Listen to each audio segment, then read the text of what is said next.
क्या आपने कभी मौन के गहरे क्षणों में अपने ही शब्दों की शक्ति पर विचार किया है?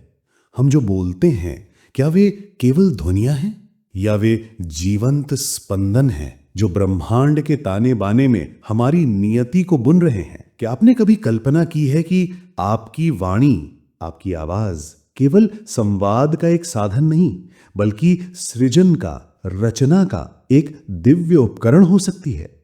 हमारे प्राचीन ऋषियों ने कहा, शब्द ब्रह्म है, शब्द ही ब्रह्म है। इस एक सूत्र में सृष्टि का सबसे गहरा रहस्य छिपा है। यह हमें बताता है कि जिस शक्ति ने इस ब्रह्मांड की रचना की, वही शक्ति हमारी जिह्वा पर, हमारी वाणी में सोई हुई है।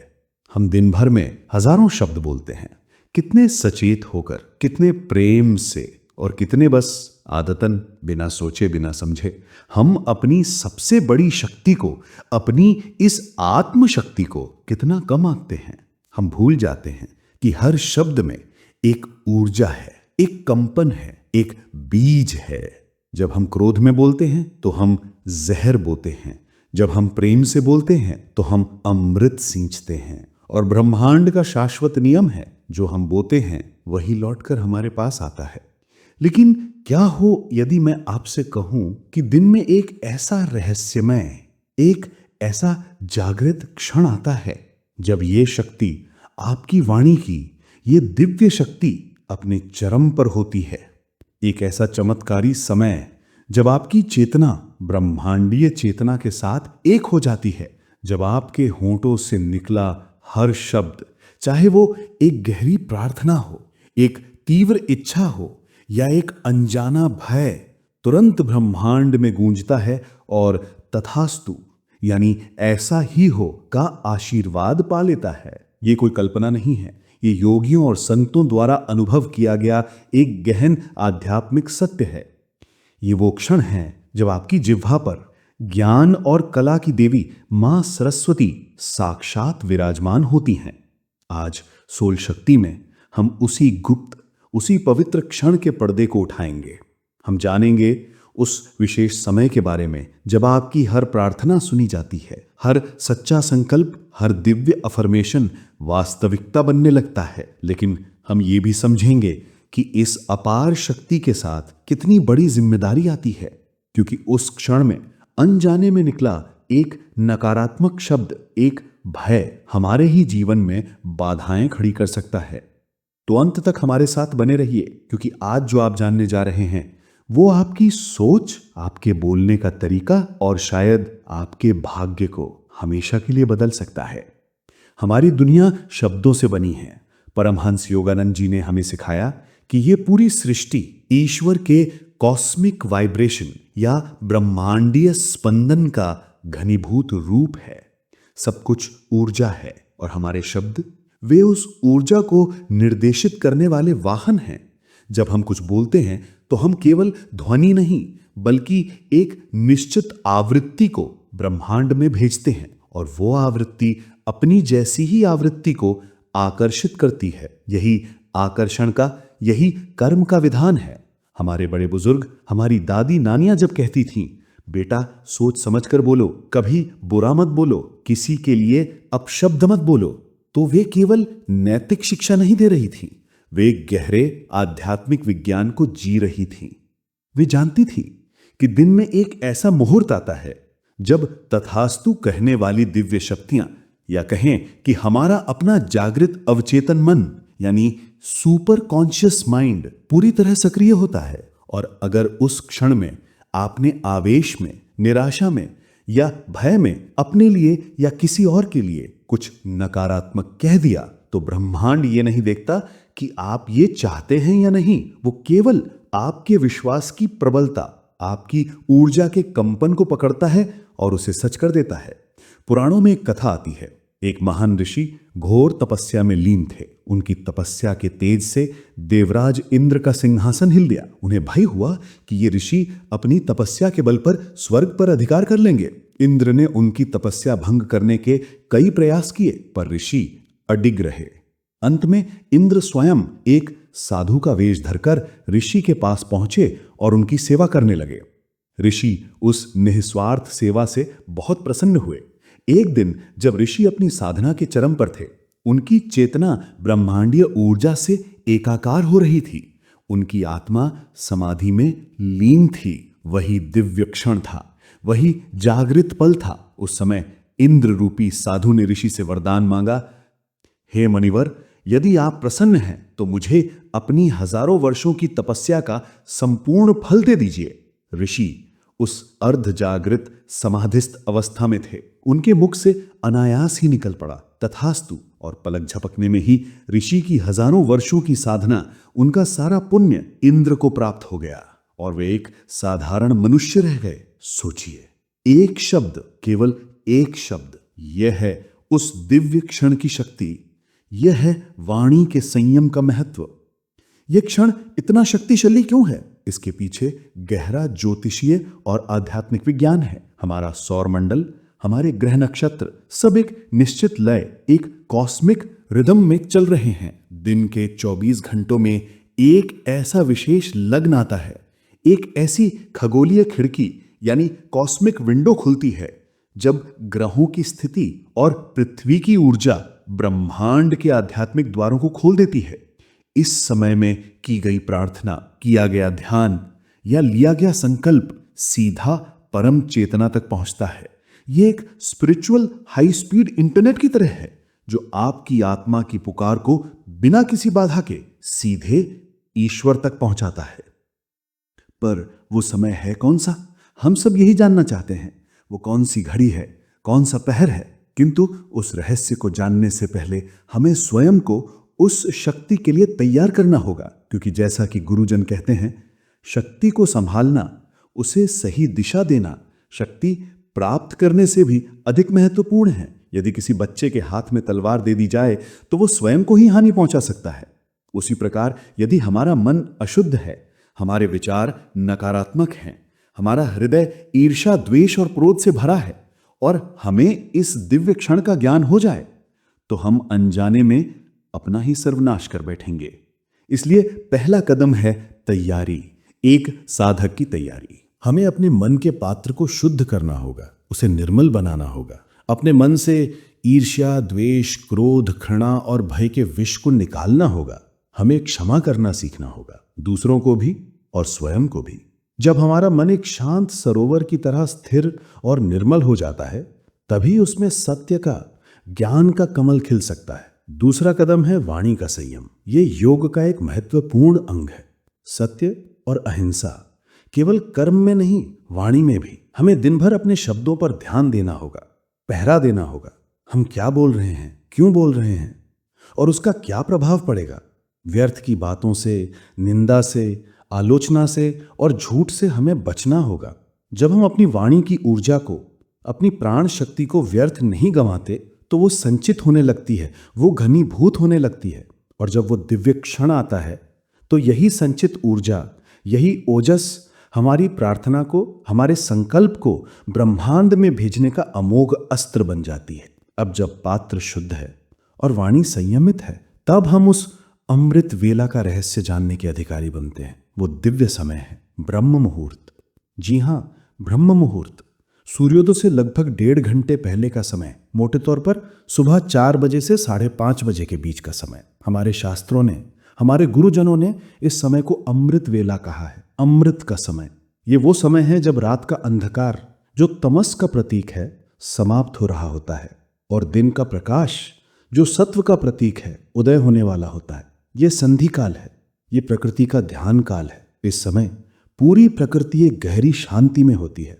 वातावरण में एक अद्भुत दिव्यता, एक अलौकिक सकारात्मकता होती है। वैज्ञानिक दृष्टि से भी देखें तो इस समय वायु में प्राणवायु यानी ऑक्सीजन की मात्रा सबसे अधिक होती है, जो हमारे मस्तिष्क और शरीर के लिए अमृत तुल्य है। लेकिन इसका आध्यात्मिक महत्व कहीं ज्यादा गहरा है। ब्रह्म मुहूर्त का अर्थ है ब्रह्मा का समय, यानी सृष्टिकर्ता का समय। ये वो समय है जब ब्रह्मांड की सृजनात्मक ऊर्जा, क्रिएटिव कॉस्मिक एनर्जी अपने चरम पर होती है। योग के विज्ञान के अनुसार इस समय हमारी इड़ा और पिंगला नाड़ी, जो हमारी मानसिक और शारीरिक गतिविधियों की प्रतीक हैं, शांत होती हैं और हमारी सुषुम्ना नाड़ी, जो हमारी आध्यात्मिक चेतना का केंद्रीय राजमार्ग है, क्रियाशील होती है। ये वो समय है जब हमारी चेतना शरीर और मन के बंधनों से मुक्त होकर आत्मा के स्तर पर होती है। हम नींद यानी जड़ता और जागृति यानी चंचलता के बीच की एक विशेष अवस्था में होते हैं, जिसे योगी तुरीय अवस्था कहते हैं। इस अवस्था में हमारा अंतर्मन, हमारा अवचेतन मन और हमारा परम चेतन मन पूरी तरह जागृत और ग्रहणशील होता है। और यही वो क्षण है जब ज्ञान की देवी मां सरस्वती, जो केवल वाणी ही नहीं बल्कि ब्रह्मांडीय प्रज्ञा या कॉस्मिक विजडम की प्रतीक हैं, हमारी जिह्वा पर आकर बैठती हैं। इसका गहरा अर्थ है कि इस समय हमारी व्यक्तिगत चेतना ब्रह्मांडीय चेतना के साथ इतनी गहराई से जुड़ी होती है कि हमारा बोला गया हर शब्द, हमारा सोचा गया हर विचार, हमारा हर संकल्प सीधा ब्रह्मांड की व्यवस्था में अंकित हो जाता है। ये वो समय है जब आप जो मांगते नहीं बल्कि जो आप होने का संकल्प करते हैं वो आपको मिलता है। आप जो बनना चाहते हैं वो आप बन जाते हैं। लेकिन यहां एक बहुत बड़ा लेकिन है। जैसा कि हमने पहले कहा, इस समय बोला गया हर शब्द सच होता है, चाहे वो सकारात्मक हो या नकारात्मक। ब्रह्मांड आपकी इच्छाओं में भेद नहीं करता, वो केवल आपकी ऊर्जा और आपके विश्वास को पढ़ता है। कल्पना कीजिए, आप ब्रह्म मुहूर्त में उठे लेकिन आपका मन चिंताओं से भरा है। आप अपने कर्ज के बारे में सोच रहे हैं, अपनी बीमारी के बारे में सोच रहे हैं, अपने रिश्तों की कड़वाहट के बारे में सोच रहे हैं, और आपके मुंह से या आपके मन की गहराई से यह आवाज निकलती है कि हे भगवान, मेरा क्या होगा? मैं तो बर्बाद हो जाऊंगा। ये बीमारी तो मेरी जान लेकर ही छोड़ेगी। मेरे जीवन में कभी कुछ अच्छा नहीं हो सकता। तो क्या होगा? ब्रह्मांड, जो उस समय आपकी हर ध्वनि को, हर स्पंदन को सुन रहा है, वो कहेगा तथास्तु। आपका भय, आपकी नकारात्मकता, आपकी शंका और भी मजबूत होकर आपकी वास्तविकता बनने लगेगी। इसीलिए हमारे ऋषि मुनियों ने ब्रह्म मुहूर्त में उठकर सबसे पहले मौन रहने का, ध्यान करने का और ईश्वर का स्मरण करने का विधान बनाया था, ताकि जब हम बोलें तो हमारे मुख से, हमारे मन से केवल सकारात्मक, शुद्ध और कल्याणकारी शब्द ही निकलें। इस समय की शक्ति का एक और अद्भुत उदाहरण है महान कवि कालिदास की कथा। कहते हैं कालिदास प्रारंभ में अत्यंत मूर्ख थे। उन्हें अक्षरों का ज्ञान भी नहीं था। कुछ पंडितों ने षड्यंत्र करके उनका विवाह एक बहुत विदुषी राजकुमारी से करवा दिया। जब राजकुमारी को उनकी मूर्खता का पता चला तो उन्होंने कालिदास को बहुत धित्कारा और अपमानित करके घर से निकाल दिया। इस अपमान से टूटकर कालिदास आत्महत्या करने के लिए काली मंदिर में चले गए। वे पूरी रात रोते रहे, महाकाली से ज्ञान की भिक्षा मांगते रहे। उनकी पुकार एक अबोध बालक की सच्ची पुकार थी। कहते हैं जब ब्रह्म मुहूर्त का समय आया, जब रात का अंधेरा छट रहा था, जब उनकी आत्मा की पुकार अपनी चरम तीव्रता पर थी, तो मां काली, जो दिव्य शक्ति या महाप्रकृति का प्रतीक है, प्रकट हुई। उन्होंने अपनी जिह्वा से कालिदास की जिह्वा पर स्पर्श किया और उसी क्षण कालिदास के मुख से मां सरस्वती की कृपा से अद्भुत काव्य की धारा फूट पड़ी। वो कालिदास जो एक अक्षर नहीं जानते थे, महाकवि कालिदास बन गए और उन्होंने अभिज्ञान शाकुंतलम और मेघदूतम जैसे अमर ग्रंथों की रचना की। ये ब्रह्म मुहूर्त की ही शक्ति थी, जब एक सच्ची तीव्र पुकार सुनी गई और एक साधारण इंसान महाज्ञानी में रूपांतरित हो गया। तो अब प्रश्न यह उठता है कि हम आज के इस आधुनिक जीवन में इस स्वर्णिम समय का लाभ कैसे उठाएं? हमें क्या करना चाहिए?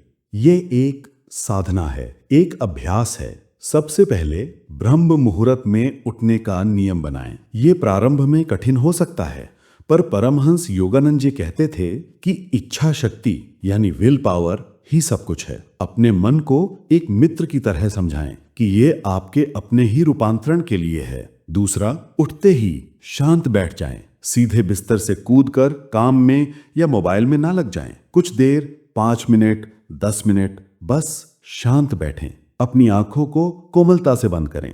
अपने भीतर उतरने का प्रयास करें। अपनी आती जाती सांसों पर ध्यान दें। ब्रह्मांड की उस दिव्य शांति को, उस महान मौन को अपने भीतर महसूस करें। तीसरा, कृतज्ञता यानी ग्रैटिट्यूड। ईश्वर को, गुरु को या उस ब्रह्मांडीय शक्ति को धन्यवाद दें। एक नए दिन के लिए, इस जीवन के लिए, अपनी सांसों के लिए, जो कुछ भी आपके पास है। छोटा या बड़ा, उसके लिए हृदय से कृतज्ञता का भाव मन में लाएं। कृतज्ञता वह चुंबक है जो और भी अच्छी चीजों को आपकी तरफ खींचता है। ये आपकी ऊर्जा के कंपन को तुरंत बदल देता है। चौथा, दिव्य संकल्प यानी साइंटिफिक अफर्मेशन। ये सबसे महत्वपूर्ण चरण है। अब अपने जीवन का सबसे महत्वपूर्ण संकल्प लें। आप जीवन में क्या चाहते हैं? अच्छा स्वास्थ्य, आध्यात्मिक उन्नति, सुख समृद्धि, एक प्रेमपूर्ण संबंध। जो भी आपकी सबसे प्रबल, सबसे सात्विक इच्छा हो, उसे एक सकारात्मक वर्तमान काल यानी प्रेजेंट टेंस के वाक्य में बदल लें। जैसे, मैं पूर्ण रूप से स्वस्थ हूं। ये नहीं कि मैं स्वस्थ होना चाहता हूं, मैं ईश्वर की शांति और आनंद से भरा हुआ हूं। दिव्य प्रेम मेरे सभी संबंधों को सुंदर बना रहा है। मैं हर दिन हर तरह से बेहतर हो रहा हूं।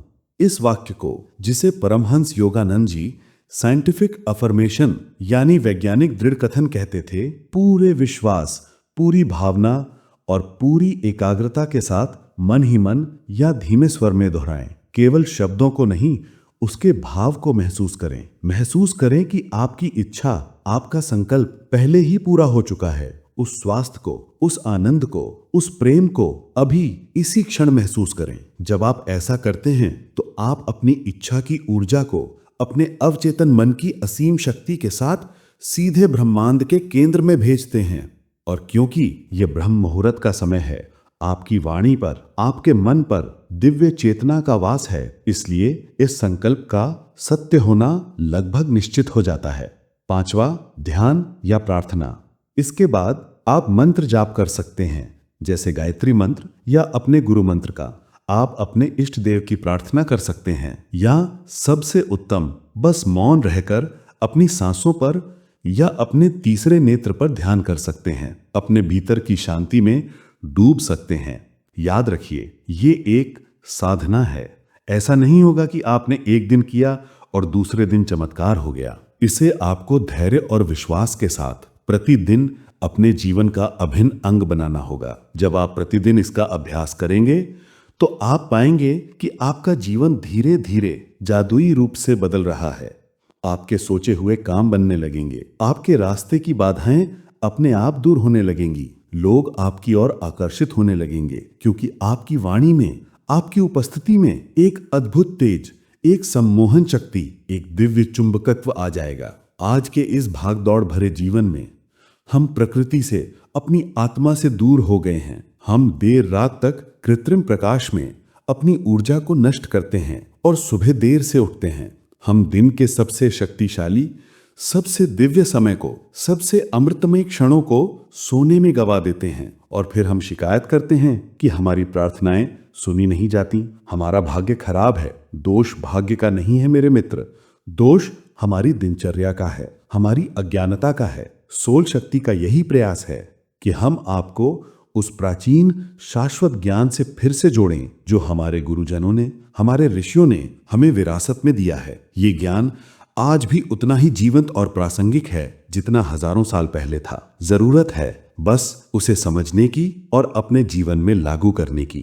तो आज, अभी, इसी क्षण ये संकल्प लें कि आप इस अमृत वेला को व्यर्थ नहीं जाने देंगे, कि आप अपनी वाणी की, अपने विचार शक्ति की इस दिव्य शक्ति को पहचानेंगे और उसका केवल और केवल सदुपयोग करेंगे। आप अपने जीवन के निर्माता स्वयं बनेंगे, क्योंकि ये शक्ति ईश्वर ने हम सभी को समान रूप से दी है। बस हमें उसे जागृत करना है। जब आप कल ब्रह्म मुहूर्त में उठकर अपने संकल्प को दोहराएंगे तो याद रखिएगा, आप केवल शब्द नहीं बोल रहे होंगे, आप अपने भविष्य की रचना कर रहे होंगे। आप अपने कर्मों को, अपने भाग्य को एक नई दिव्य दिशा दे रहे होंगे। ये कोई अंधविश्वास नहीं, ये ऊर्जा और चेतना का शुद्ध और गहरा विज्ञान है। उस क्षण के बारे में सोचिए जब आपकी आत्मा की गहराई से निकला हर सकारात्मक शब्द, हर प्रेम भरा विचार ब्रह्मांड में गूंजता है, और आपकी जिह्वा पर बैठी वो ब्रह्मांडीय प्रज्ञा, वो मां सरस्वती मुस्कुरा कर कहती हैं, तथास्तु। कैसा अद्भुत होगा वह जीवन, कैसा दिव्य होगा वह अनुभव। ये अनुभव आप स्वयं कर सकते हैं। ये शक्ति आपके भीतर है। अपने मन की शक्ति से और ईश्वर की असीम शक्ति पर अटूट विश्वास से मनुष्य अपने भाग्य का निर्माता स्वयं बन सकता है। हमें आशा है कि आज की ये यात्रा आपके भीतर एक नई जागृति लाएगी। अगर ये विचार आपके हृदय को छू गया हो तो इस ज्ञान को अपने जीवन में उतारिए। आप सुन रहे थे सोल शक्ति। ईश्वर आपका कल्याण करें। प्रणाम।